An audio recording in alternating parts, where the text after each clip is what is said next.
Tiniyak naman ng Commission on Elections na handa silang makipagtulungan sa kampo ni Senador Bongbong Marcos kaugnay sa plano nitong maghain ng protesta sa Presidential Electoral Tribunal hinggil sa pagkakaroon ng irregularidad noong May 2016 elections.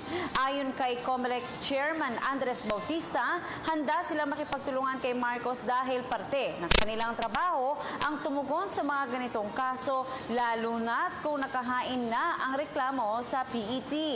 Matatanda ang ilan sa mga inireklamo ni Marcos ay ang pagpapalit ng hash code sa transparency server at ang umano'y mga nawawalang boto para sa kanya.